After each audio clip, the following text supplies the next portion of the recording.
ಪರರ ಹೆಂಡತಿ ಪರಮಸುಂದರಿ. ಇದು ಎರಡು ಮುದ್ದಾದ ದಂಪತಿಗಳ ನಡುವೆ ನಡೆಯುವ ಒಂದು ರೊಮ್ಯಾಂಟಿಕ್ ಕಥೆಯಾಗಿದೆ. ಬಹಳಷ್ಟು ಜನರಿಗೆ ಪರರ ಹೆಂಡತಿ ಪರಮಸುಂದರಿಯಾಗಿ ಕಾಣುತ್ತಾಳೆ, ಪರರ ಗಂಡ ಪರಮಾತ್ಮನಂತೆ ಕಾಣುತ್ತಾನೆ. ಈ ವಿಷಯ ಈ ಕಥೆಯಲ್ಲಿ ಬಹಳ ಸೊಗಸಾಗಿ ಮೂಡಿಬಂದಿದೆ. ಇಬ್ಬರು ವಿವಾಹಿತ ದಂಪತಿಗಳು ಪರ ಹೆಂಡತಿ ಮತ್ತು ಪರ ಗಂಡನ ಮೇಲೆ ಆಕರ್ಷಿತರಾಗುತ್ತಾರೆ, ದಾರಿ ತಪ್ಪುವ ಹಂತಕ್ಕೆ ತಲುಪುತ್ತಾರೆ. ಮುಂದೇನಾಗುತ್ತೆ ಎಂಬುದನ್ನು ಈ ವಿಡಿಯೋದಲ್ಲಿ ನೋಡೋಣ. ಮಳೆ ಹನಿಗಳು ನಿಧಾನವಾಗಿ ನೆಲವನ್ನು ಮುತ್ತಿಕ್ಕುತ್ತಿದ್ದವು. ನಗರದ ಒಂದು ಸಣ್ಣ ಕಾಫಿ ಶಾಪ್ನಲ್ಲಿ ಕುಳಿತಿದ್ದ ಅರವಿಂದ್ ಕಿಟಕಿಯ ಹೊರಗೆ ನೋಡುತ್ತಿದ್ದ. ಅವನ ಕೈಯಲ್ಲಿ ಕಾಫಿ ಇತ್ತು, ಆದರೆ ಮನಸ್ಸಿನಲ್ಲಿ ಮಾತ್ರ ವಿಚಿತ್ರ ಖಾಲಿತನ. ಅಷ್ಟರಲ್ಲಿ ರಸ್ತೆಯ ಆಚೆ ಒಂದು ಯುವ ದಂಪತಿ ಕೈ ಹಿಡಿದು ನಗುತ್ತಾ ನಡೆದು ಹೋಗುತ್ತಿದ್ದರು.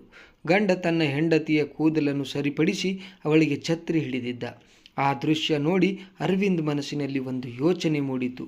ಎಷ್ಟು ಅದೃಷ್ಟವಂತ ಅವನು! ಅವನ ಹೆಂಡತಿ ಎಷ್ಟು ಸುಂದರ! ಅದೇ ಯೋಚನೆಯೊಂದಿಗೆ ಮನೆಗೆ ಬಂದ. ಬಾಗಿಲು ತೆರೆದ ತಕ್ಷಣ ಅವನ ಹೆಂಡತಿ ನಂದಿನಿ ನಗುತ್ತಾ ಕೇಳಿದಳು, ಬಂದಿರಾ? ತುಂಬ ಮಳೆ ಬಂತಲ್ಲ, ಬನ್ನಿ ಬಿಸಿ ಕಾಫಿ ಮಾಡಿದ್ದೇನೆ.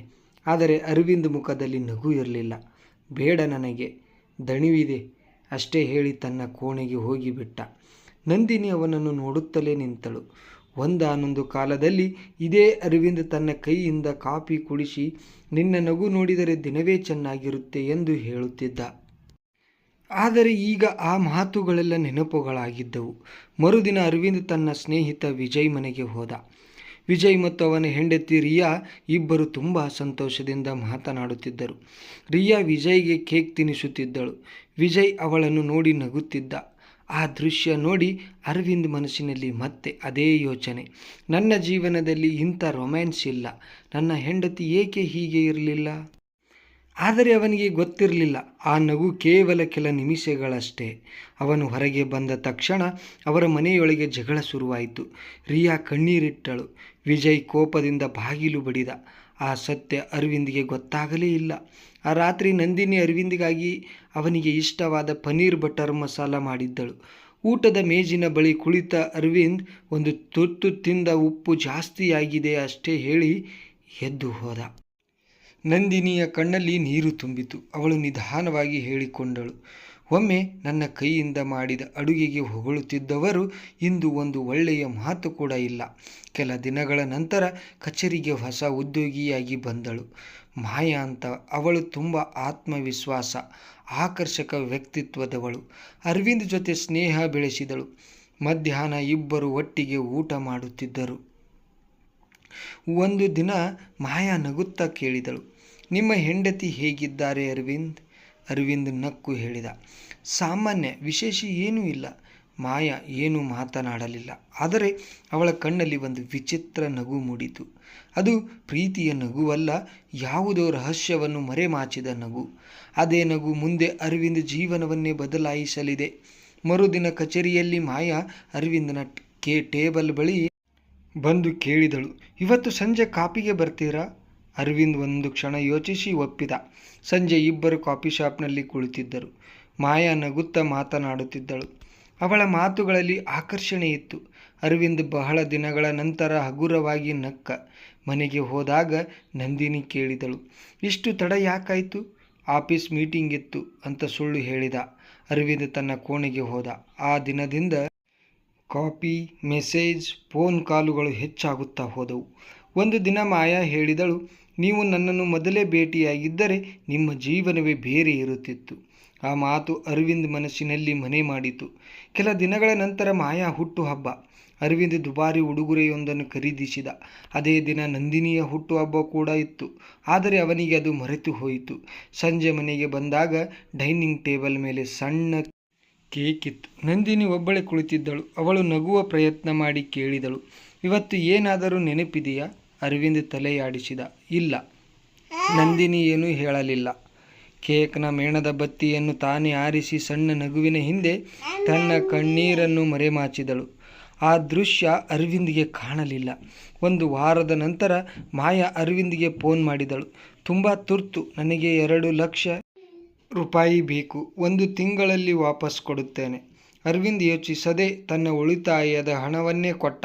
ಆದರೆ ಮರುದಿನದಿಂದ ಮಾಯಾ ಫೋನ್ ಸ್ವಿಚ್ ಆಫ್. ಆಫೀಸಿಗೆ ಬರಲಿಲ್ಲ, ವಿಳಾಸಕ್ಕೂ ಹೋದ, ಮನೆ ಖಾಲಿ. ಆಗ ಗೊತ್ತಾಯಿತು, ಮಾಯಾ ಆ ಕಂಪನಿಯ ಉದ್ಯೋಗಿಯೇ ಅಲ್ಲ. ನಕಲಿ ದಾಖಲೆ ನೀಡಿ ಕೆಲವರಿಂದ ಹಣ ಪಡೆದು ಪರಾರಿಯಾಗಿದ್ದಳು.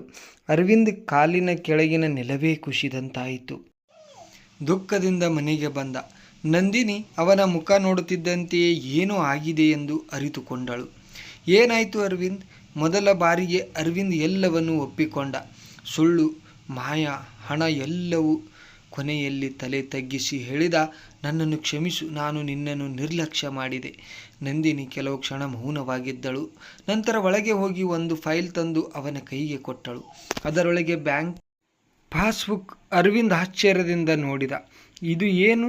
ನಂದಿನಿ ನಗುತ್ತಾ ಹೇಳಿದಳು, ನೀವು ಕಳೆದ 3 ವರ್ಷಗಳಿಂದ ಮನೆಯ ಖರ್ಚಿಗೆ ಕೊಟ್ಟ ಹಣದಲ್ಲಿ ನಾನು ಸ್ವಲ್ಪ ಉಳಿಸುತ್ತಾ ಬಂದಿದ್ದೆ. 3 ಲಕ್ಷ ರೂಪಾಯಿ ಇದೆ. ನಿಮಗೆ ಯಾವಾಗ ಬೇಕಾಗುತ್ತದೋ ಎಂದು. ಅರವಿಂದನ ಕಣ್ಣಲ್ಲಿ ನೀರು ತುಂಬಿತು. ಅವನು ನಡುಗುವ ಧ್ವನಿಯಲ್ಲಿ ಕೇಳಿದ, ನಾನು ಇಷ್ಟು ತಪ್ಪು ಮಾಡಿದರೂ ನೀನು ಯಾಕೆ ನನ್ನನ್ನು ಬಿಟ್ಟಿಲ್ಲ? ನಂದಿನಿ ನಿಧಾನವಾಗಿ ಉತ್ತರಿಸಿದಳು, ಪ್ರೀತಿ ಅಂದರೆ ಜೊತೆಯಲ್ಲಿರುವುದು ಸುಲಭವಾಗಿರುವಾಗ ಮಾತ್ರ ಅಲ್ಲ, ತಪ್ಪು ಮಾಡಿದಾಗಲೂ ಸರಿದಾರಿಗೆ ಕರೆತರುವುದೇ ನಿಜವಾದ ಪ್ರೀತಿ. ಆ ಮಾತು ಕೇಳಿದ ಅರವಿಂದ್ನ ಕಣ್ಣಲ್ಲಿ ಕಣ್ಣೀರು ಹಾಕುತ್ತಾ ಅವಳ ಕೈ ಹಿಡಿದ. ಇನ್ನು ಮುಂದೆ ನಿನ್ನ ಕಣ್ಣಲ್ಲಿ ಒಂದು ಹನಿ ಕಣ್ಣೀರು ಬರಲು ಬಿಡುವುದಿಲ್ಲ. 1 ತಿಂಗಳ ನಂತರ ಅದೇ ಮಳೆ, ಅದೇ ಕಾಫಿ ಶಾಪ್. ಆದರೆ ಈ ಬಾರಿ ಅರವಿಂದ್ ಒಬ್ಬನೇ ಇರಲಿಲ್ಲ, ನಂದಿನಿಯ ಕೈ ಹಿಡಿದು ಕುಳಿತಿದ್ದ. ಅವಳಿಗೆ ಗುಲಾಬಿ ಹೂ ಕೊಟ್ಟು ನಗುತ್ತಾ ಹೇಳಿದ, ಒಮ್ಮೆ ನಾನು ಪರರ ಹೆಂಡತಿ ಪರಮ ಸುಂದರಿ ಎಂದುಕೊಂಡಿದ್ದೆ. ಆದರೆ ಇಂದು ಅರ್ಥವಾಗಿದೆ, ಪ್ರೀತಿಸುವ ಗಂಡಿನ ಕಣ್ಣಲ್ಲಿ ತನ್ನ ಹೆಂಡತಿಯೇ ಜಗತ್ತಿನ ಅತೀ ಸುಂದರ ಹೆಂಗಸು. ನಂದಿನಿ ನಗುತ್ತಾ ಅವನ ಭುಜದ ಮೇಲೆ ತಲೆ ಇಟ್ಟಳು. ಹೊರಗೆ ಮಳೆ ಸುರಿಯುತ್ತಿತ್ತು. ಒಳಗೆ ಇಬ್ಬರ ಹೃದಯದಲ್ಲಿ ಮತ್ತೆ ಪ್ರೀತಿ ಅರಳಿತ್ತು. ಸ್ನೇಹಿತರೆ, ಕಥೆಯ ಸಂದೇಶ ಇಷ್ಟೇ. ದೂರದಿಂದ ಕಾಣುವ ಜೀವನ ಯಾವಾಗಲೂ ಸುಂದರವಾಗಿ ಕಾಣುತ್ತದೆ.